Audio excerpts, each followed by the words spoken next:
Good morning, everyone, and a warm welcome to our live today on the importance of yoga and Ayurveda in our daily lives. As you're all aware, we are celebrating the 7th International Day of Yoga this entire month, and the center has been having activities starting from the 1st of June.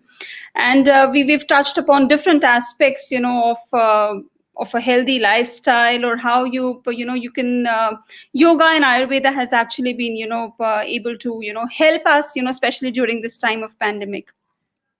So as a part of the series of talks and events that we are having, we thought it's a good opportunity to, get a speaker from India who could highlight about, the importance of the significant aspect of, Ayurveda and yoga, in our daily lives. As many of us know, yoga and Ayurveda both are interrelated, and of course the sort of the diet that you follow, or it's not just about the practicing of asanas or pranayamas, but it's also about having a healthy lifestyle, following the right diet.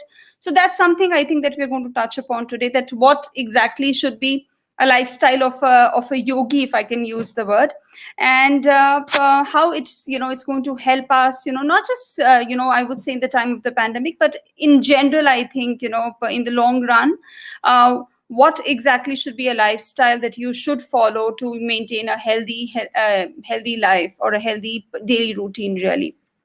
So Dr. GN Lakshman, who's joining us today from India, he specializes in this. He is a wellness consultant at Suneva Group of Companies and a World Ayurveda Ambassador at the Kerala Ayurveda Limited. He is the Director of Overseas Clinical Services at Saigram Ayurveda. He specializes in pediatrics, ENT, cancer, general panchakarma, Nari Vigna, and also, these are his specialities. He offers specialized therapy for lifestyle disorders like cancer, diabetes, and thyroid. What is special about Dr. Lakshman is that he's known to advocate diet and lifestyle changes rather than medicines for the cure. So I think the perfect speaker for us for today morning, because that's what we're highlighting on, that, you don't really need to, go in for medicines and get into, the medical services. You can actually deal with, your health issues just by making a few changes in your daily lifestyle, by correcting the diet that you are taking. So I guess, it's going to be an interesting session today. We'll be taking questions at the end. So if you have any questions, kindly hold the questions till the end. We'll be able to answer the questions only at the end of the talk. So let's invite Dr. Lakshman, and let's hear what he has to say about about changing our lifestyle and how we can really improve, our general health of, our general health, the day-to-day life. So let's get Dr. Lakshman in.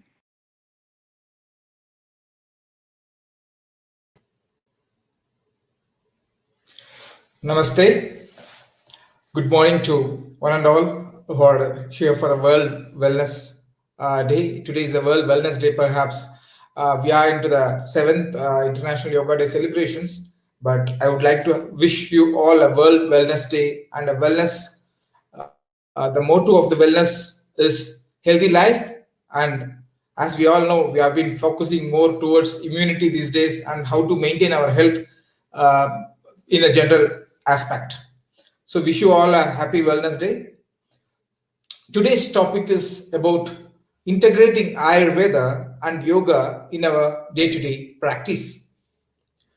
All of us know Ayurveda as one of the medical science. Perhaps most of the listeners to this program would be thinking that Ayurveda is a medical science which have been originated from India and it is centuries old. I would like to make a note here. Ayurveda is not a medical science. Yes, I do repeat what I say. It's not a medical science as we all think. Ayurveda rather is a science for general living, the healthy living.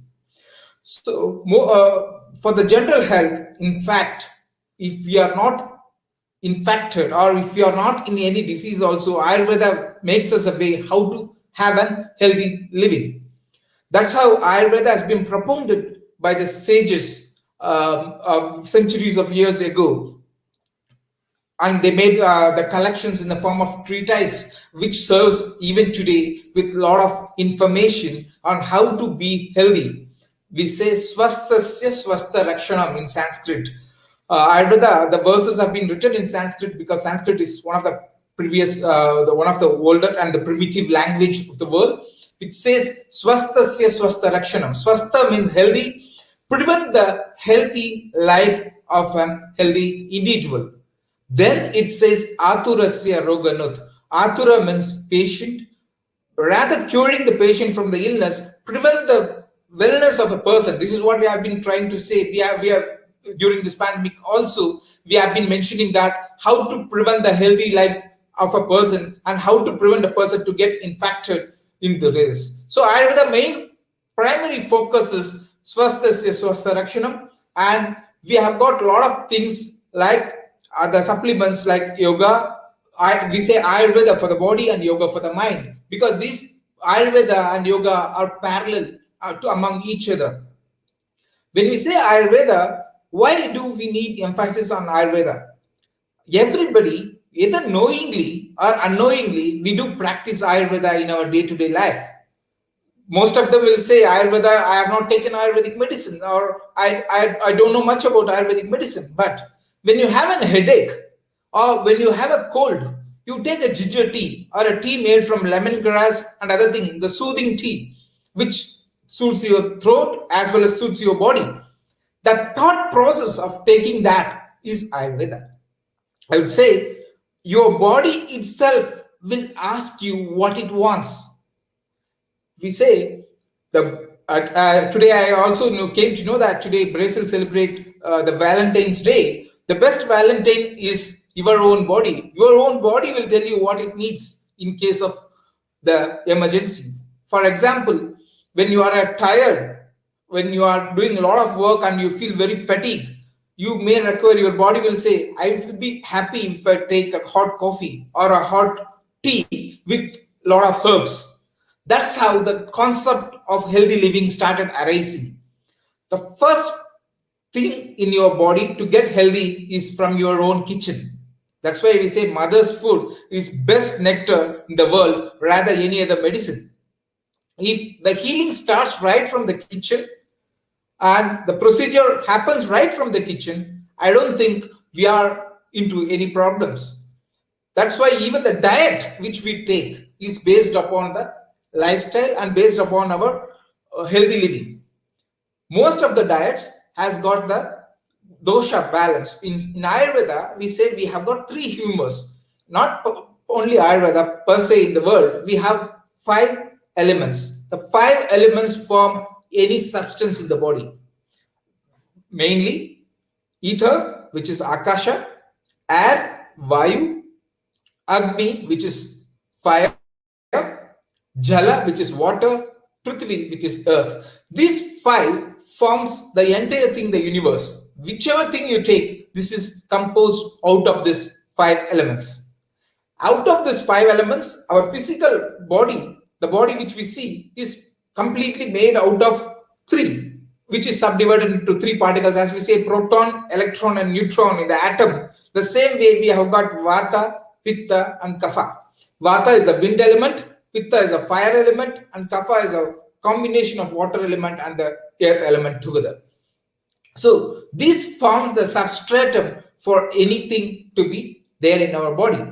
So maintaining these 3 humors is what says the healthy living. That's why we say when the 3 humors are in the normal phase, when vata, pitta and kapha are perfectly balanced in an organism or in a person, he is a healthy individual.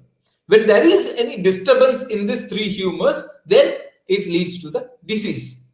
Likewise, in yoga, yoga is nothing but yogastu karma kausalyam. Karma means action. Any action which makes you to get a good health is yoga. It's not merely practicing yogasanas. Yoga in general have got a lot of divisions apart from the yogasanas. If you look into it, we say jnana yoga, we say bhakti yoga, we say mantra yoga, we say raja yoga, Karma Yoga, and Kriya Yoga. So there are a lot of subdivisions in the yoga itself. Jnana Yoga is more into knowledge. Suppose if I get a knowledge from a person, that is an yoga for me. I am learning something new today. That is an yoga. That is called Jnana Yoga. And Bhakti Yoga. Bhakti Yoga is more about serving. Serving humanity is serving to God, serving to the poor. So that itself is a part of your yoga. Supposing if somebody is helping people during the pandemic, by helping them by providing them food, medicine, shelter, and providing them the basic amenities, that itself is a yoga. That's what even the Shastras say.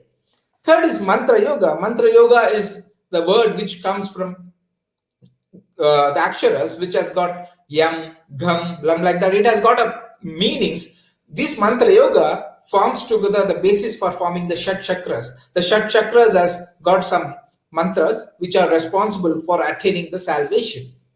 And Raja Yoga is more about, it's called as king of yogas, more concentration and achievement. And then Karma Yoga is a good example we have is Bhagavad Gita.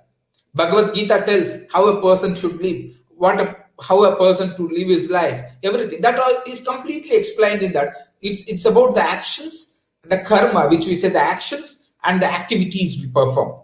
And last is Kriya. Kriya is more action. That's where we come with Hatha Yoga, Hatha Yoga, Tantra Yoga, all things whichever we perform, the asanas, mudras, pranayama, everything comes in the Kriya Yoga.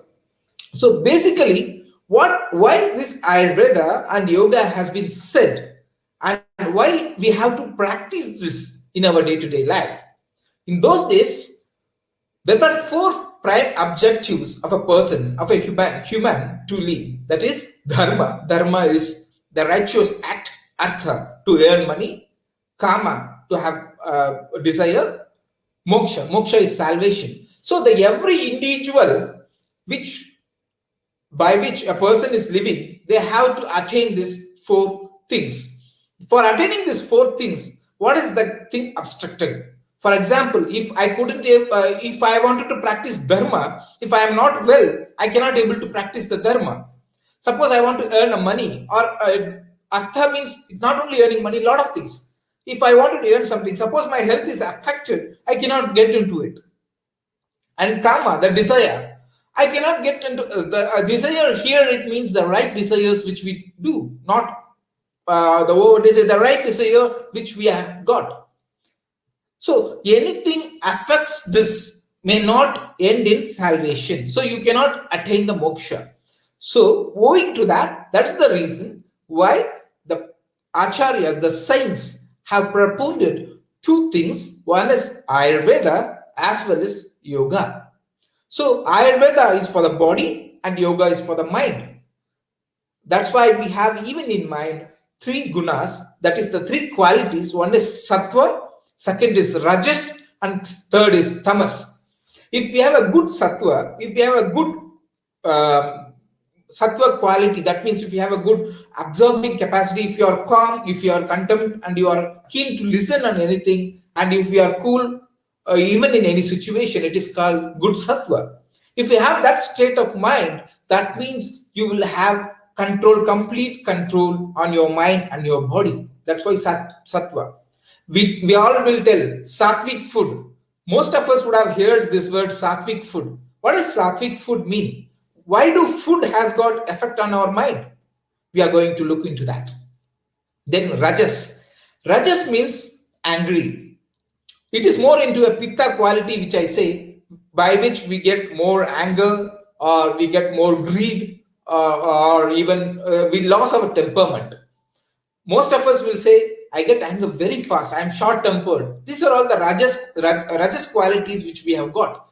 This increases pitta levels in our body. And third is tamas. Tamas is always laziness, having tiredness, or always feeling I will do it later. The nature itself making you more tamas, making you more dull, and making you more sleepy and inactive. This is called tamas. So sattva, rajas, and tamas are the 3 gunas of mind. Coming to this, how our mind and body is getting affected day to day. When we look into that, Ayurveda as I earlier mentioned, focuses mainly on swasthasya swastha rakshanam, how to prevent an individual to keep him healthy always, rather getting him into a disease. So that's why Ayurveda focuses mainly on few things. One is dinacharya. Dina means day, charya means regimen, the planning we say. Second is ritu charya. Ritu means season in Sanskrit, and charya means regimen. And then ahara charya. Ahara means food, and charya means regimen, food regimen. And then ratri charya. Ratri means night, and charya means the regimen, how to follow. So these are all the four important activities to prevent one to be healthy always. Coming to this dinacharya, dina means daily, how to plan your day. That's where Ayurveda says, and yoga, how we have to practice our yoga, how we have to incorporate both the things. Coming to that, basically, most of us, even I think 90% of this crowd may agree that as soon as we get up, we go just direct to the bathroom and we brush our teeth. But Ayurveda says you should wake up early in the morning and then you have to think about whether we have digested the previous day food or not. So this is a thing which I said about Jnana Yoga. Knowledge of getting your own body, how the body is undergoing, is the first process which Ayurveda says. Jnana Yoga, as I mentioned, think about your body. The previous day meal may be very heavy. Usually people take heavy dinner, most of them. But the general principle is take good breakfast, medium lunch, and a light dinner. Most of us doesn't follow that. We take heavy dinner, and as soon as we get up, most of them, we get a belching, sour belching, or even we get a feel that we have not properly digested our previous food. In that case, Ayurveda says first sleep for some more time. If you need some more time, just sleep and digest your previous day meal. If not, take something which helps your digestion so that your body gets the toxins. These are all the food which are undigested. That means that may become toxin if you carry out your routine activities. So just try to digest your previous day meal so that you can carry your day-to-day activities. You can take water, warm water. That's why the habit of taking warm water came. Take a glass, say about 100 ml of warm water, boil with some cumin seeds, jeera, or shunti, that is a dry ginger powder, and have so that your digestion improves. After that, concentrate on how to evacuate your bowels. When the bowels, the motions, that means when we pass our feces, 90% of the disease get sorted when we evacuate our bowels in the normal time. As soon as we get up, have some water, just think about our digestion. And second thing is cleaning your toxins or taking away the malas, which we say Ayurveda, we say malas, which is mutra and purusha. We say the feces as well as the urine has to be excreted properly. But most of us rush to brush. First we will brush and then we will think of this. What happens? Why Ayurveda says first we have to think this in this order. Imagine if you are going for a brushing first. Basically, the peristalsis and the digestion, the movement should happen from upside down. We have got our alimentary tract like this. And once the digestion happens, it has to happen from upside down. And then it has to get digested and it has to excrete.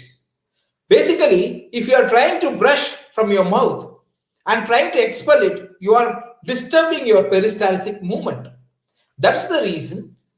First, we have to excrete the bowels and then we have to go for brushing.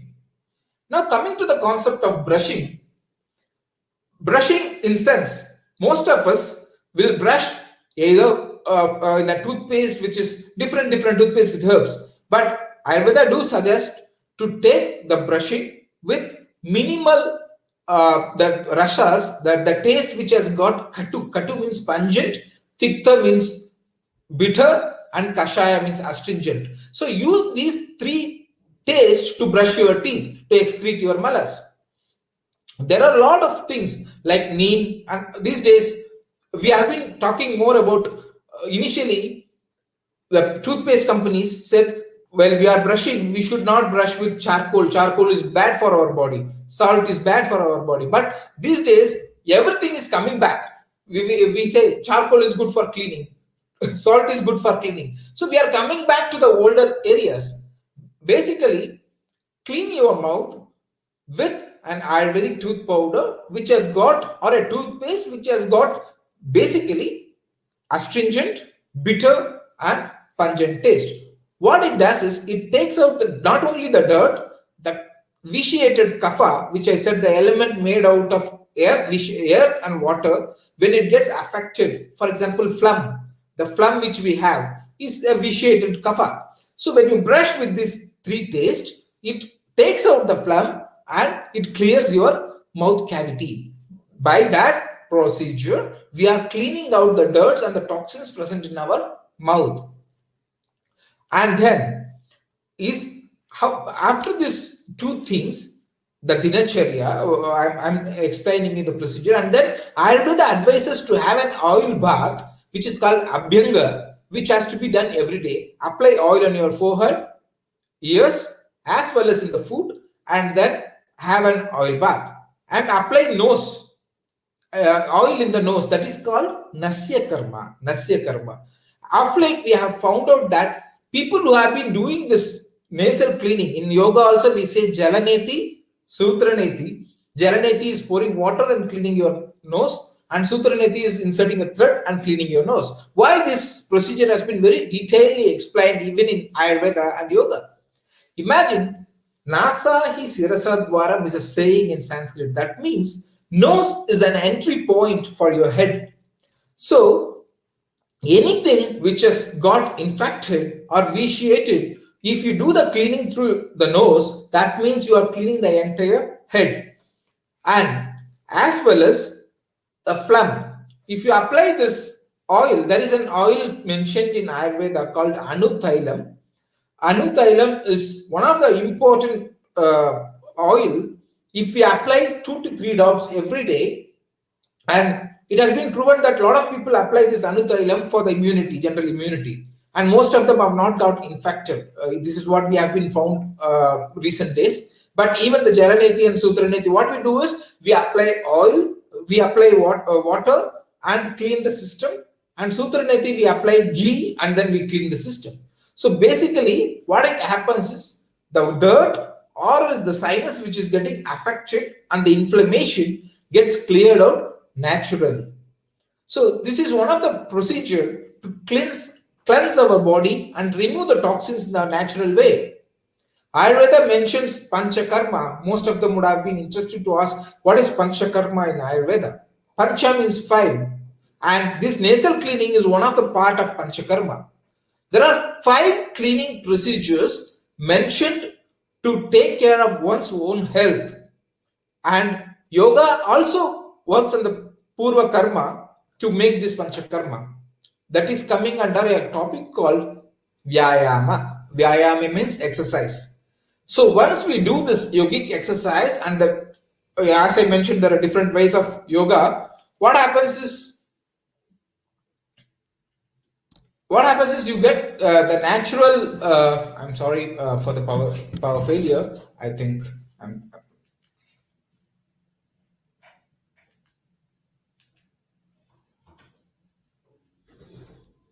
Yeah.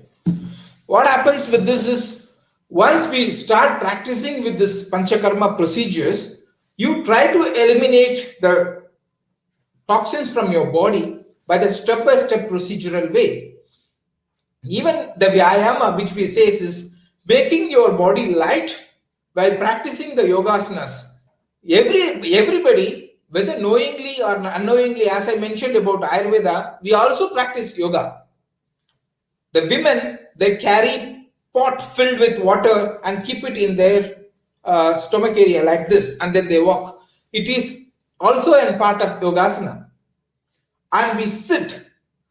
Those days, now we have Western toilet. Those days, what we do is we sit in a posture where in which we keep our thumb like this, and this exerts pressure on your stomach, which enables to clean the feces properly. This is also an yogasana. And we have Vajrasana. People sit in Vajrasana procedure, and we sit comfortably, that is Padmasana. So every action, every activity which we do, whether knowingly or unknowingly, is part of your healthy procedure. That's what I have been following. We say Stiram Sukham Asanam. The procedure or the posture which gives you more comfort is asana, is yoga, is a part of yoga, as I say. When you come into the topic of Panchakarma, there are 5 procedures mentioned after doing these yogasanas to practice this in a particular season to cleanse our body, in which everyday cleansing can be advised by taking nasal drops, that is Nasya Karma. You can apply Anutailam, 2 drops in each nostril, or you can apply the water and cleanse your nose by practicing Jalaneti, or you can insert the sutra, the thread which is smeared with ghee, and cleanse your nose, that is called Sutraneti. And other procedures have been set seasonally to cleanse the body.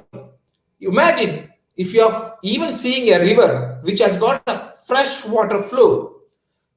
The stone, even in the fresh water, if you keep it for some time, there will be a layer of dirt formed. Even if it happens in the clean, fresh water, our body, which is coming with us right from the birth and undergoing, we are taking a lot of diets, lot of foods, lot of maybe junk foods also, and a lot of activities, how our body cells will also accumulate dirt. To cleanse this dirt, we have to practice the Panchakarma. And we say Vamana. Vamana is also part of yoga, wherein which we can take salt water and cleanse by taking vomiting. Vamana means emesis therapy, which is also advised there in the Kriyas. That's why we say Kriyas are the last part of yoga, to cleanse ourselves. In Ayurveda, we do medicated herbs, and then we cleanse our thing by means of Vamana. Usually it is practiced after post-winter in Vasanta Ritu, where your phlegm, the bad kapha, gets accumulated in your body. And then there is one more procedure called Virechana. Virechana is cleansing your bladder by means of purgation. This is also said in yoga to cleanse our body, which has to be practiced basically during the October, the autumn season, where the pitta gets normally increased, or else even periodically also once in 3 to 4 months, you can take something to cleanse your system. Basically, for cleansing your system, you can take about 1 to 1.5 teaspoon of castor oil with warm water in the early morning, which cleanses the body naturally. Vamana, Virechana. And then Vasti, the enema, which is being prized even in Ayurveda and Yoga to cleanse the bladder. Because bladder is one of the area where if you have a bladder cleansing, you can prevent 80 different types of diseases. Of late, we have got a thing called colon therapy, colon hydration therapy, by which we are cleaning our colon, the bladder. So when we cleanse the bladder properly, 80 different diseases can be prevented. This 80 different diseases is nothing but 80 Vata Vikaras, which is said in Ayurveda. Ayurveda said there are 80 different Vata diseases which may occur. So once we do the bladder cleansing properly, it reduces the Vata, the air element, the excessive air element in your body, which is responsible for the destruction, and cleanse the dirt. Thereby you have natural cleansing. And then we have nasal thing called Nasyam, which I mentioned. And then there is one more thing called Rakta Mokshana, which is a bloodletting therapies, which it needs some medical supervision, basically more into the skin related diseases. So how the local health have been Ayurveda as well as yoga basically functions on how to prevent somebody's local health, the health with a natural way. There are a lot of herbs which have got their own presence in and around the areas. After our Nasya and the daily cleaning, now we are coming to the food. Before food, I'm just suggesting some local herbs which is grown in your near area. That's why we say more kitchen as the more healing part. Most of us would have seen a dog taking grass. I'm sorry, once again. Dog taking grass. What happens with the why dogs takes grass? Because when they take the grass, it cleanses their own system. Basically, it will take a particular grass called musta. Musta. Musta is Cyprus rotundus in the botanical name. This grass basically is indicated in a condition where somebody in jwara means fever. During fever, musta parpada jware. This is the two drugs have been said in Ayurveda as the one which heals the fever. That means it takes out the toxins. After ingesting this grass, it will take out all the toxins in the body. The same way, if you take musta kashayam or every day, say about 50 ml, it takes out all the dirt present in your body. Basically, the water boiled with cumin seed, the roots of musta. Suppose most of them may not be getting the fresh gas, so you can take the roots of musta, can be consumed every day as a tea during our breakfast. Then comes the topic breakfast. This is one of the important key area which everybody has to see. We all will take the food as how much ever we can eat. Basically, Yoga Purusha says how to take your food. That's why we are talking about a food called sattvic food. The sattvic food is a food which is made from locally available herbs or locally available cereals and pulses, which doesn't cause harm or heaviness or cause any digestive problems to your body. Having said this, basically, green gram, khichdi. When we are not well, we take khichdi. Why we take khichdi? Because we feel khichdi, when we take it, feels our body light. Yoga Purushas and the person who wanted to be healthy always want to keep their body light. So what we do is we select the food substance, we select the cereals, we select the food which keeps us light when we consume it. That's the reason sattvic food gives us a lot of energy, a lot of freshness in the mind, and ability to think more. When we think about the food, how to take the food, even if it is a sattvic food, divide your stomach into 4 parts. This is what is the sutra, Wellness Sutra. The crux of the Wellness Sutra is this. Divide your stomach into 4 parts. Fill 1/2 of your stomach with good food. This kind of healthy foods.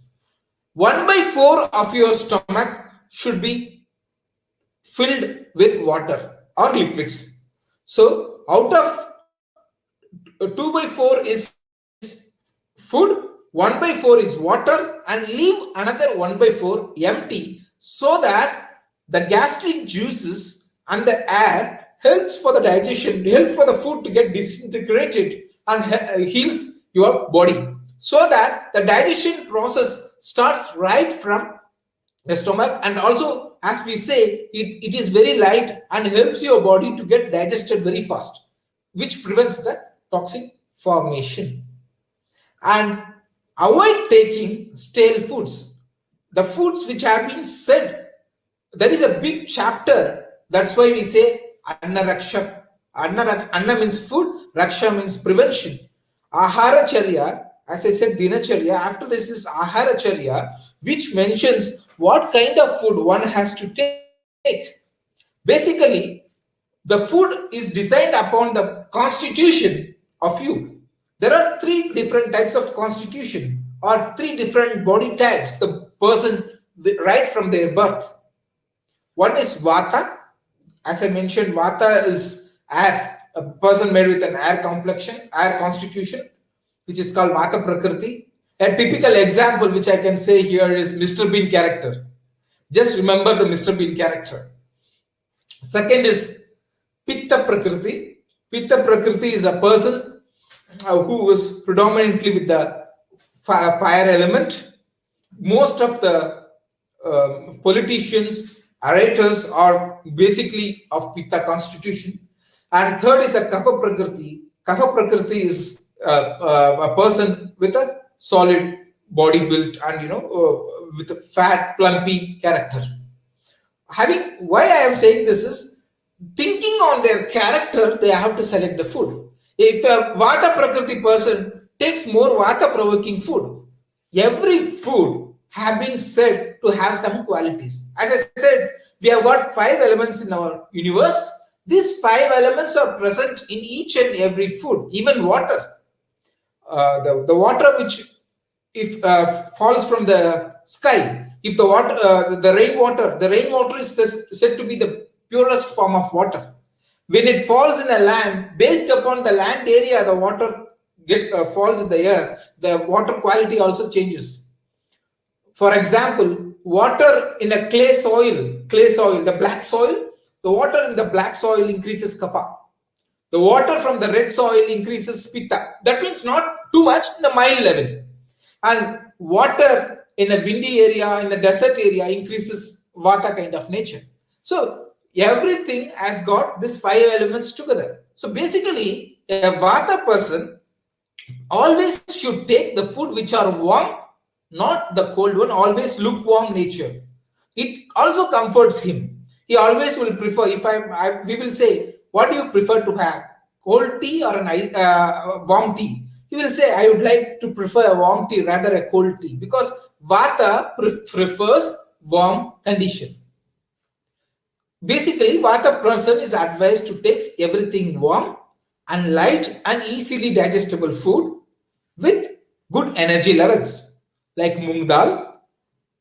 They should avoid tur dal, and the groundnuts. Groundnuts basically increase more vata. So vata prakriti person basically should avoid more groundnuts, and also the nuts which increases the weakness in our body has to be avoided. Then what can be taken? Vata person can take the seasonal vegetables, the seasonal fruits. In fact, asparagus, the spinach, the seasonal fruits are good for vata. And always take it lukewarm. And take the spices which are like oregano, thyme, sage. Paprika is not good, but in fact you can take little. And then organic spices which have been like cinnamon, the cloves, all these are good for vata. Coming to this, basically they should plan their stomach by filling 2 by 4 with these kind of foods which are comfortable for them. By this, they are practicing one more yoga, as I mentioned, called Karma Yoga. So they are keeping their body yogic lifestyle. We say yogic diet. This is yogic diet. Most of us doesn't understand yogic diet is not the diet which is very light or anything. The diet which suits your prakriti is yogic diet. For example, if a pitta prakriti person, pitta is fire, the person who is made out of fire constitution. If a person from a fire constitution takes something like chilies, that is completely different for him. It will cause a lot of problems, which is acidity, gastritis. Already he will have a lot of pitta in his body. When he takes something like more chilies and spices, it will cause him irritable bowel syndrome. Immediately after, most of us would have experienced, as soon as I take spicy food, I have to rush to a toilet. This is an indication called Grahani or IBS, which is a condition of Pitta and Vata. Initially Pitta, when it becomes a long standing, it becomes Vata as well. So try to avoid spices, try to avoid more oily food, more deep fried, red meat, and the food which increases the fire element in your body, basically for the Pitta person. So what they can take a lot of milk, ghee, the oil. Instead of oil, they can use the food made in ghee. Cow's ghee, which is a clarified butter, reduces pitta, and it also makes you more sattvic, and it's a sattvic food. It makes you to think more. People may say cow's ghee may increase cholesterol. The grass-fed cow ghee is mentioned that they will increase the high density lipoprotein, HDL levels in the body, not the triglyceride levels. And ghee has been used since ages as a food, and most of us would not have experience. Of late, we are seeing the entire world is coming back to the organic cold pressed oil rather going for a refined oil. We initially said refined oil prevents from a lot of heart issues and cholesterols and other issues, but of late we realized that the organic cold pressed oil is much more safer than the refined oil. We are again turning back. It's a circle, no? The world is a circle. The same way, ghee is also good for the body. So pitta person has to take milk, ghee, and the foods basically which are cooling and good for the body, which doesn't increase the fire element. And kapha person can take the food which is half its quantity, because out of all the three, vata, pitta, and kapha, the kapha person has to make a lot of exercise. Basically, vata person, as I said, Mr. Bean character, they will dance, they will run here and there, they are very fast in whatever the activities they do. That itself is a yoga for them, because they don't need much more exercise, physical exercise. Already they are doing. They need more mental yoga. They need more like dhyana, meditation, dharana, contention, and they have to make more concentration. These are all the yoga asanas which is needed for the vata person. For a pitta person who is already rajasic, who gets anger, who gets temperament very fast, and who is very angry, and we say the face is turning red, we say somebody. So this is the character of a pitta person. They need more meditation, sleep therapy, yoga nidra, and more cool nature like shitali, shitakari, where we say inhale, pranayamas. All the things are much more needed for a pitta person. For a kapha person who is already static, who is already lazy, we have to give him more asanas. We have to give him more physical work to make him more thin. This is why the yoga and Ayurveda has been always linked in our day-to-day life. So a person who is already thin, who is already a vata nature, he doesn't need much yoga. This is what I wanted to say here. In sense, yoga as a physical exercise. He needs more yoga as a mental exercise, wherein which he needs more meditation, he needs more concentration, he needs to work basically on his mind.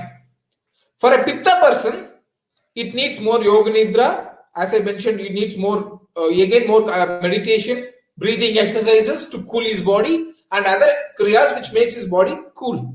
For a kapha person, you need more physical exercise. The food also has to be planned like this. Basically, the food which is a day old is called tamasa ahara. As I said, Rajasikam is a pitta character. Basically, in Rajasika character, we have got garlic, meat, red meat, all are Rajasic in nature, which increases pitta in your body. When it says tamasic food, basically tamasic foods are the foods which are very stale, which makes you lazy, like you take more curd. Basically, it is not advised to take more curd rice in the morning. Curd is in fact not advised in Ayurveda. Ayurveda says take only buttermilk, not curd. So we have to design our food based on the Prakriti and also based on the Sattva, Rajas and Tamas nature. Most of us will be understanding a thing called Kundalini Shakti. Kundalini is a word most of us would have heard of. What is this Kundalini? Kundalini is an energy which arises from the Muladhara Chakra, from the anal region, and then travels upward to the brain, that is Sahasrara Chakra, and enlightens you and makes you more active, makes you more vibrant. How this Kundalini will happen? When we have a proper food and the digestion is proper, and when we try to evacuate all our bowels and keep our body very light, then the energy starts. That is the reason why I have been mentioning about the bowel cleanse in the morning.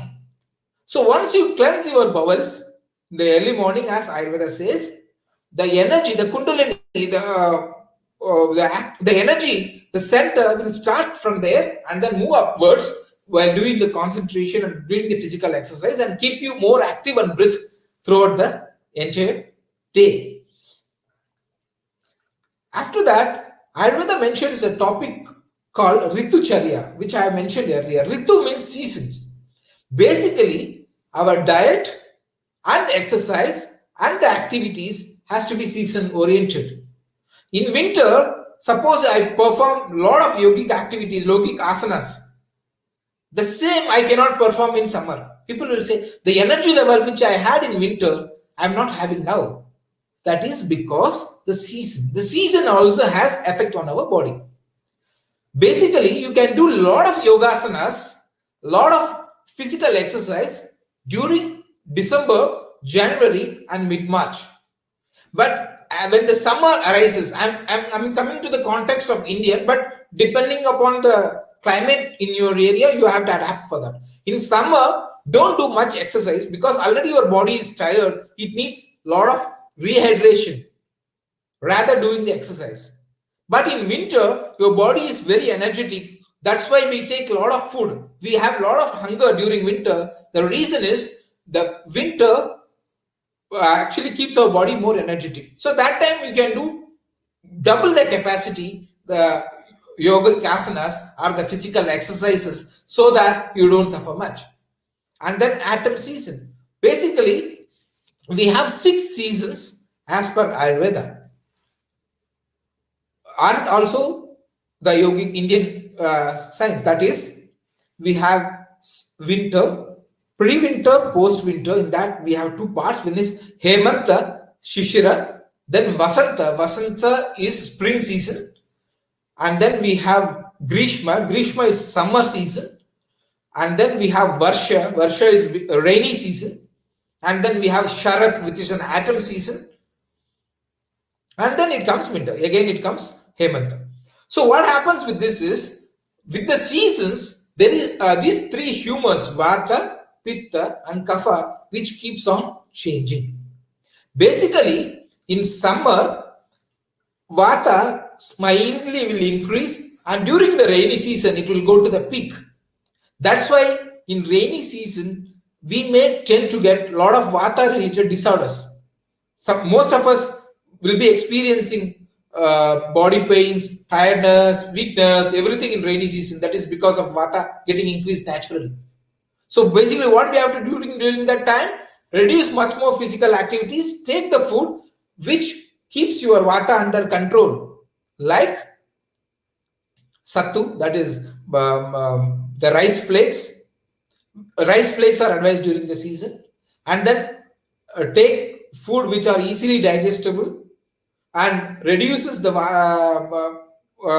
causing of, avoid taking a lot of spicy foods and other thing which causes the gastrointestinal problems during the rainy season. And you can take bamboo rice. Bamboo rice is much more indicated during that season. Our festivals, any seasons, if we compare, it will be based upon the seasons and our diet and lifestyle. I would like to give a few examples of Indian festivals, how they are related to the diet and the yoga. I would like to give only few examples. In Diwali, Diwali is one of the festivals during the autumn season, wherein which the Pitta, naturally the fire element increases in your body. Basically, we take sweets during Diwali. Sweet is Madura, the sweet taste, which reduces Pitta level in our body by means of nature. So once we take this sweet, it reduces Pitta, and then we apply oil and we take oil bath during this Diwali, that reduces body heat. Oil bath, Abhyanga, reduces the body heat. That's why we take oil bath. Coming to this another context, Vasant Panchami, we have got Vasant Ram Navami and Vasant Panchami, wherein which we take a lot of water based foods, lot of liquid foods. The reason is the kapha, the phlegm which is naturally formed in our body, doesn't allow you to digest the heavy food. So take something which is liquid and light and easy to digest, basically made out of good. The jaggery. Jaggery, what happens is jaggery keeps the good food, good kapha, and then takes the vata and the vitiation out. That's why from the Shankranti and Lahori and all the festivals, what we give is we give good, that jaggery internally to keep the good kapha in your body. And during September is the Varsha Ritu. Basically, it's a cusp where we get the Ganesh festival, Ganesh Chaturthi. What we do is basically Ganesh Chaturthi is a festival where it keeps our stomach upset. We get a lot of cholera, stomach related disorders. That's why we keep that grass, as I mentioned. That is Durva, that the grass is kept for Ganesha. The reason is that grass is good for stomach and stomach related diseases. And also we keep the wood apple, which is good for the stomach related disorders. And then we take only steamed food during that time. We don't take fresh food. We take only the steamed food. The steamed food means it is easy for digestion. Likewise, even when you take the other festivals, when you take Christmas comes on the 25th of December. Basically, we take wine, bread and other thing, because it's in the winter season, wherein which if you take wine, it helps for the keeping your body warm. And also you take food which is basically from either the bread and other thing which you keep your body warm. Similarly, we have a lot of things which is based upon the season.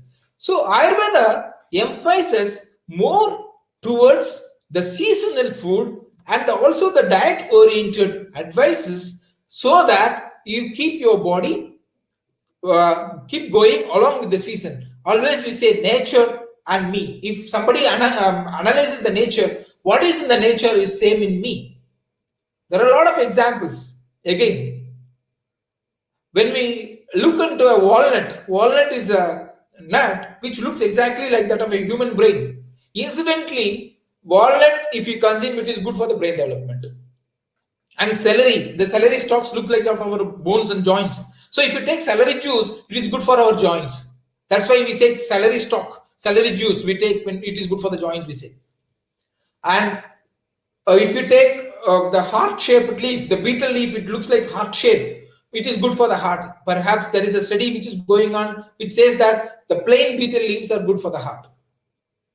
The piperine, which we say, a lot of things, which is good for the heart. And drumsticks, per se, again, drumstick, internally the flesh looks like that of a bone marrow, wherein which we have got inside the bones. So it is proven that these kind of foods are good for it. So basically what happens is nature tells us that you take this is good for you. The nature and you are more and same. When you keep the nature safe, your body is also safe. In the pandemic, we say called Janapada Dwamsa. Janapada means because of the group of herd of humans, Janapada, Udvamsha. It happens because of the epidemics, happens because of the incompatible food, incompatible lifestyle, incompatible disturbances of the nature. So these are all the causative factors for it, we say. So basically, how to keep the nature going is what yoga is all about. Balance. Yoga is, you say, most of them say, what is yoga? Yoga is balance. What is that balance? Balancing your body with these three humors, Vata, Pitta, Kapha. Balancing your mind with Sattva, Rajas and Tamas. And balancing your physique and balancing your lifestyle and balancing your environment. This is yoga. So that's the reason Ayurveda emphasizes more on Dinacharya, Aharacharya, Ritucharya, which is a seasonal regimen.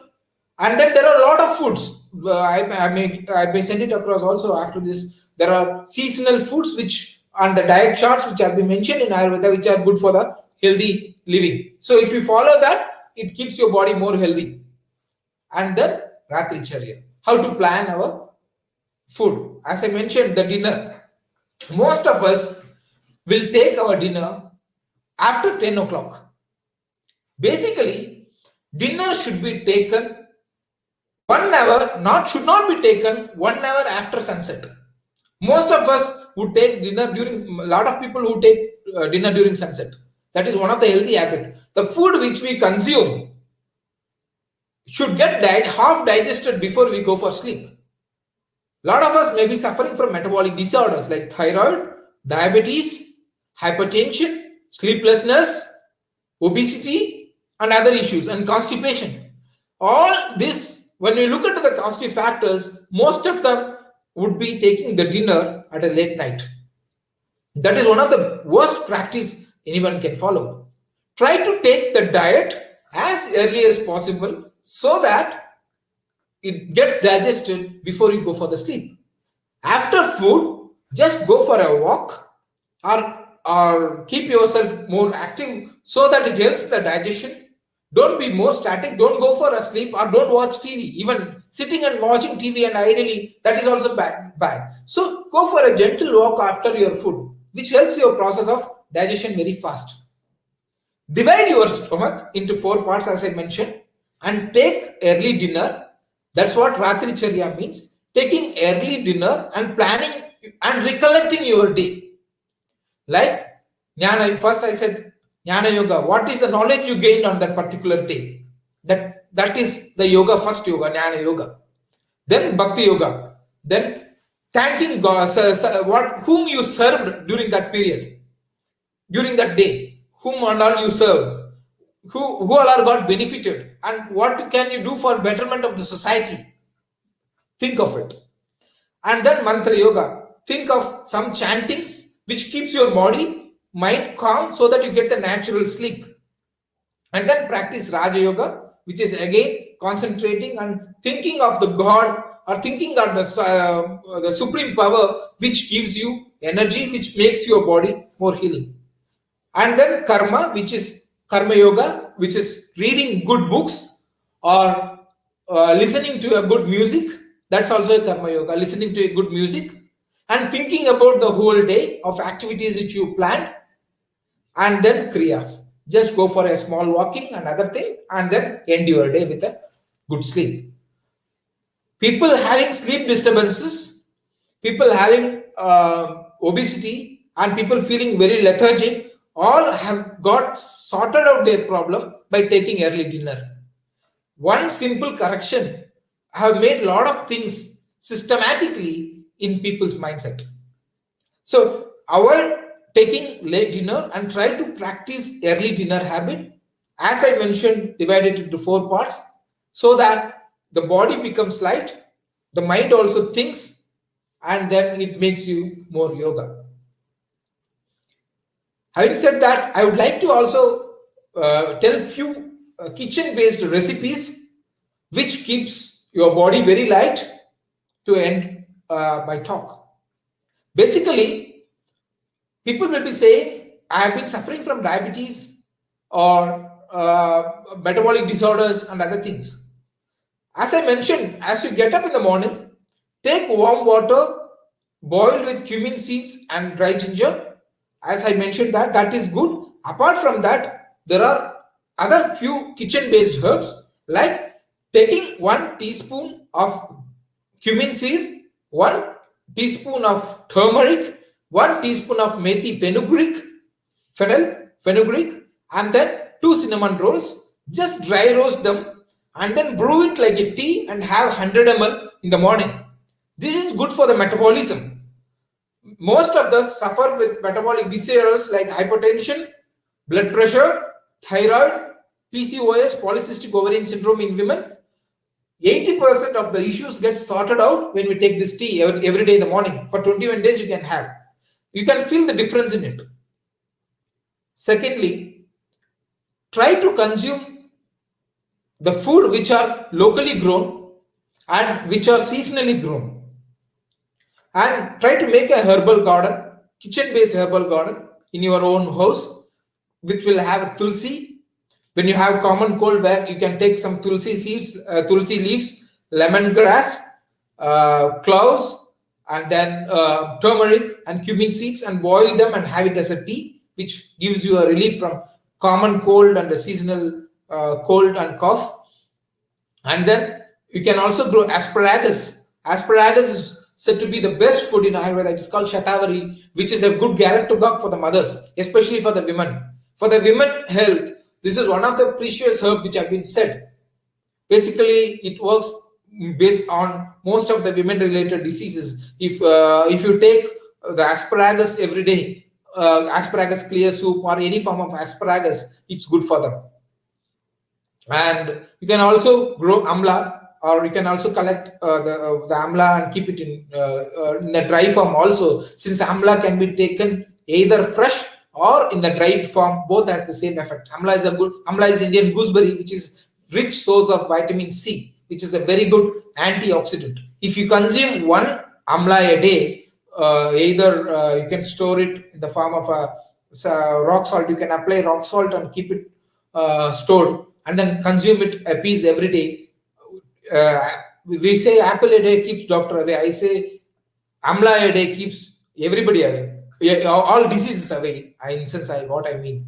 So taking that is a very good antioxidant, and it gives you enormous vitamin C, and also it's good for the stomach related disease.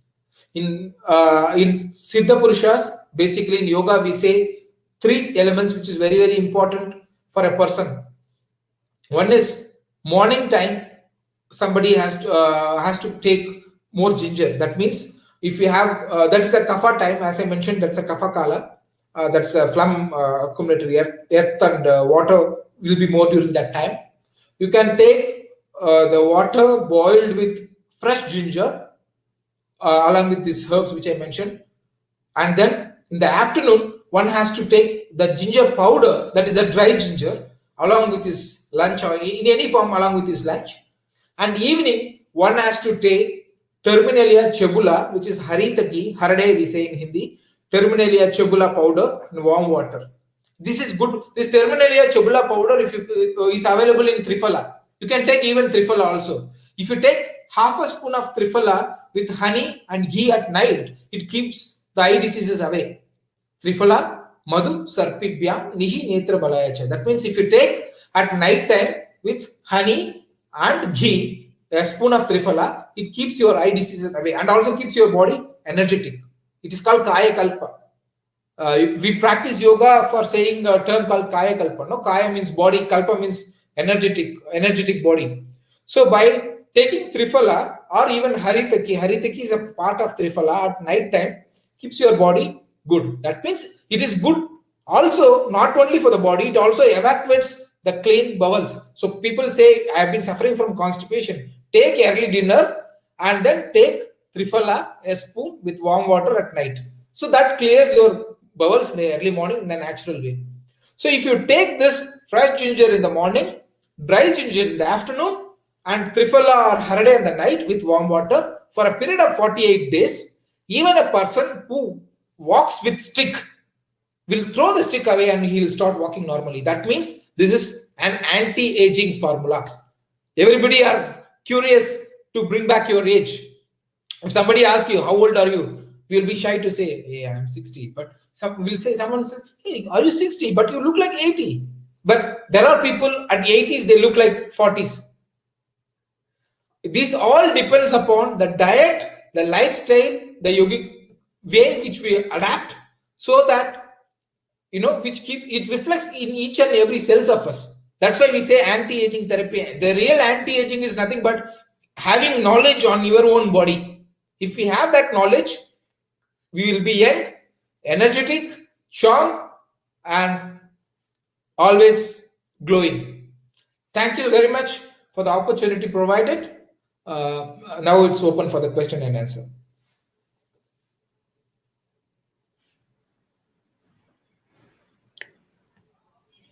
If you guys have any question, then you can leave it in the comments and we'll be able to answer them.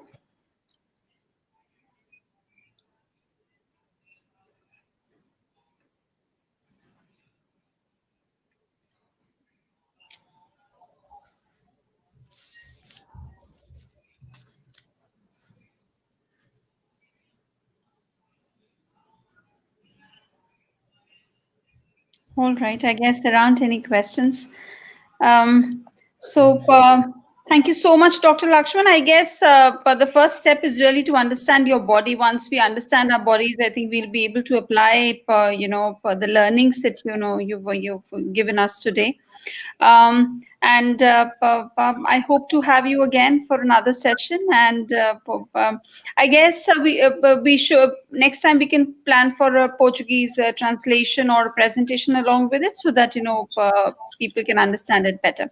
But thank you so much for your time, and thank you for participating. And have a nice day. Thank you so much. Thank you. Namaste. Namaste.